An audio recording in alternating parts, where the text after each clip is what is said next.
The end of this video, I'm sure there'll be a lot of disagreements, but that is okay because I'm relying on history and documented evidence. If you ask any Malayali what is Kerala's history and who lived here first, most answers will start with kings, Parashuraman, temples, or some religion-based belief. That is the common answer. The caste system, how people were mistreated. But actually, that's already too late in the story. Kerala's real history begins before gods even had names. In this video, let's go all the way back and rebuild it, chronologically, layer by layer. Phase 1, before gods had names. Let's go all the way back to 10,000 BCE to 3000 BCE. 10,000 BCE is not an abstract number. This is when the Ice Age is ending and when humans are just learning agriculture elsewhere. Thousands of years before pyramids and thousands of years before writing even came about. The surprising fact is that even at this time, humans already lived in what is now Kerala. We know this from stone tools, from cave shelters and rock engravings.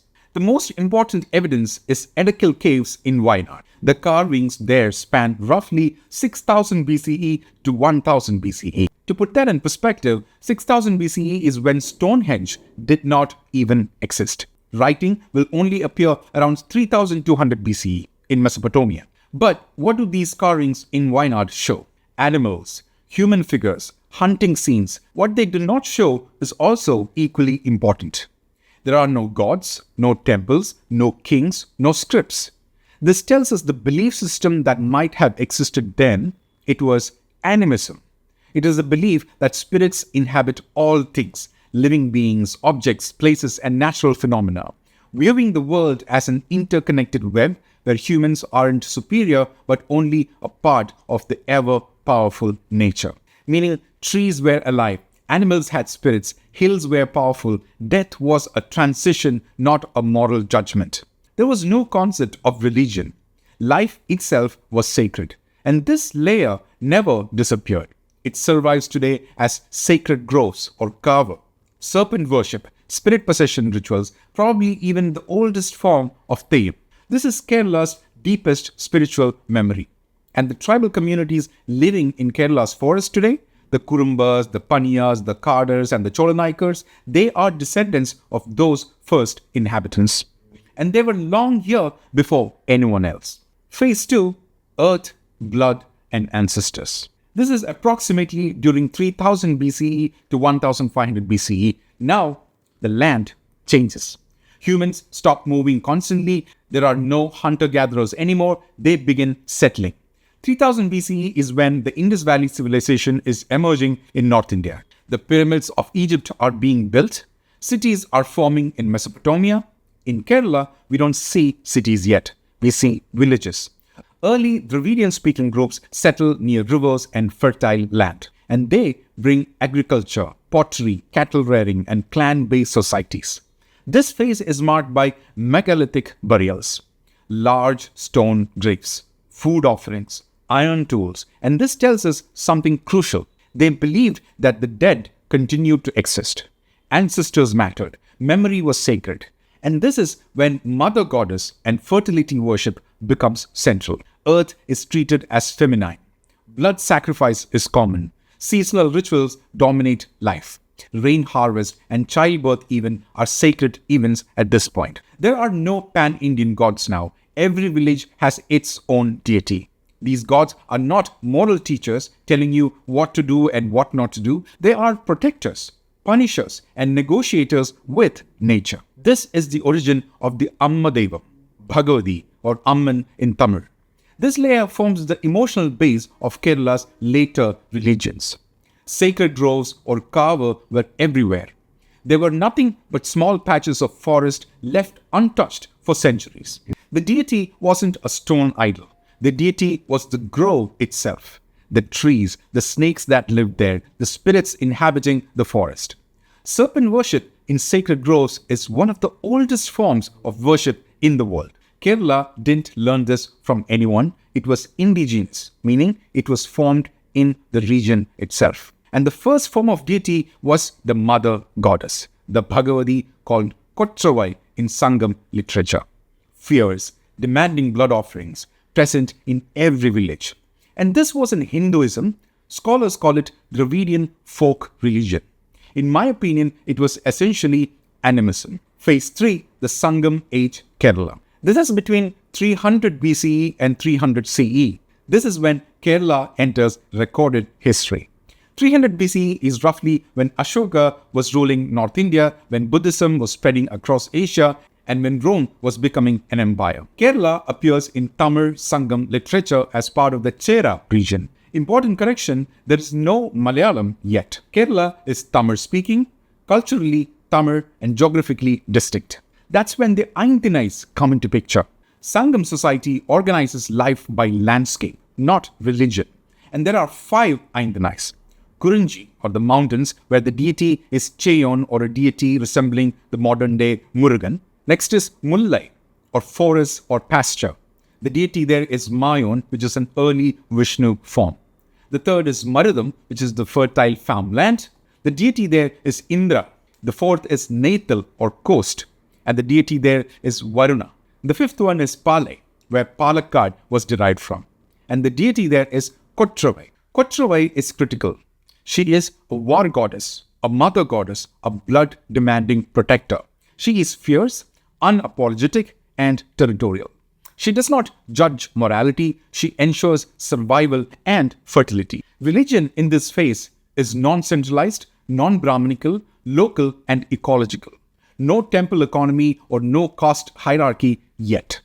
Now comes phase 4, Brahmin migration and transformation. From spirit to idol, this is between 500 CE to 900 CE. This is one of the biggest turning points in Kerala history. 500 CE is roughly after the fall of the Western Roman Empire, where classical antiquity is ending in Europe. Nambudiri Brahmins migrated into Kerala, mostly from Tamil regions, not as conquerors but as ritual specialists. They bring Sanskrit and Vedas, Vedic rituals and temple-centered worship, and the caste hierarchy. What happens to older deities? They are not destroyed, they are transformed or absorbed to a new temple-based system or format. And this is really crucial. Kottravai becomes Kali or Durga, and serpent spirits becomes Nagaraja. Blood sacrifice is reduced or hidden. Spirit possession becomes scripted and controlled. Temples appear. This is when monumental temples emerge. The earliest ones being Vaikam Temple, Vadakunnathan Temple, and Trikakara Vamanamurthy Temple. Temples are significant to the society in this time because they become landowners, economical hubs, cultural authorities, and this is when the caste system hardens and makes it ugly. Ritual purity becomes social power. Then we come to phase 5, Buddhism and Jainism, the ethical undercurrent. This happens in 300 CE to 800 CE. This phase overlaps with Brahminical growth as well. Buddhism and Jainism spread through trade routes, monastic networks. 300 CE is when Christianity is becoming dominant in the Roman Empire. Buddhism is spreading across East Asia, and in Kerala, Buddhism does not dominate politically, but it influences ethics, education, art, and monastic discipline. Many Buddhist viharas are later converted into Hindu temples in Kerala and across India. The structure remains, but the deity changes. And there's a lot of debate on which temples in Kerala were originally Buddha viharas. But this ethical influence is the reason why Kerala later opened to social reform. This brings us to phase 6, the Abrahamic faiths, trade-based pluralism. This happened from the 1st century CE onwards. Christianity arrived between the 1st and 4th century CE. To put that in context, this is within 100 to 300 years of Jesus Christ, before Christianity reaches much of Europe. Syrian Christians came to Kerala through the missionary work of Saint Thomas the Apostle, who arrived in 52 AD and established the first churches. And then they integrated into local society later. How about Judaism? Jewish traders were present in Kerala even earlier. Cochin Jews forms one of the oldest Jewish communities outside the Middle East. Concrete evidence points to established Jewish communities in Kerala by the 9th and 11th centuries CE. There were Jewish traders in Kodunallur or Muziris by around 1000 CE. And then came Islam. Islam arrived in Kerala in the 7th century CE. and that is within a few decades of Prophet Muhammad's lifetime. First mosque in Kerala was the Cheraman Juma Masjid, traditionally dated to 629 CE, but unlike North India, there was no conquest, no forced conversions, just robust trade and coexistence. Which brings us to phase 7, the feudal and ritual Kerala. Power hardens. This is between 900 to 1500 CE. This period sees local kingships, landlordism, extreme caste enforcement, and where ritual becomes control. At the same time, performance traditions from earlier times also explode. Teyyam, Kudiyattam, Kathakali, these preserve pre-Brahminical memory inside ritual art, but the power remains with temples, the so-called upper caste. Earlier settlers from the region are marginalized and pushed to the side, and they economically weaken. Kava becomes a temple, spirits becomes idols, temple economy becomes strong. Adivasis and original dwellers are given the opportunity to perform their ritual once a year, and that's it. It was a subtle and long-term takeover of original animistic culture and processes through organized, structured religion.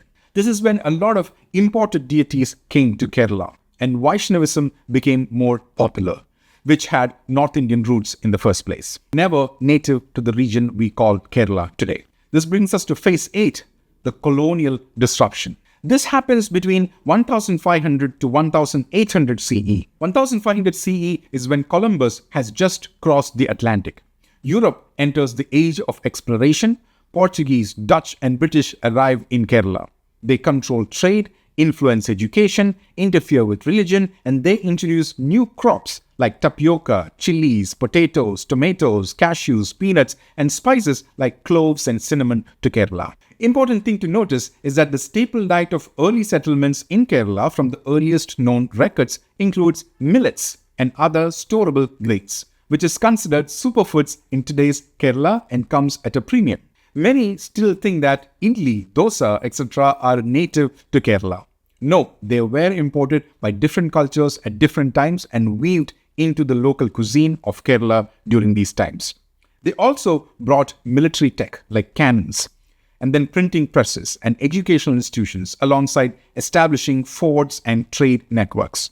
Botanical studies like the Hortus Malabaricus and Dutch architecture were contributed by the Dutch, while the British formalized administration, introduced English education, and suppressed slavery, ultimately consolidating power to themselves. But they could not erase Kerala's layered identity. And on top of it was a caste-based hierarchy now, which brings us to phase 9, reform and modern Kerala. This happens in 1800 CE onwards.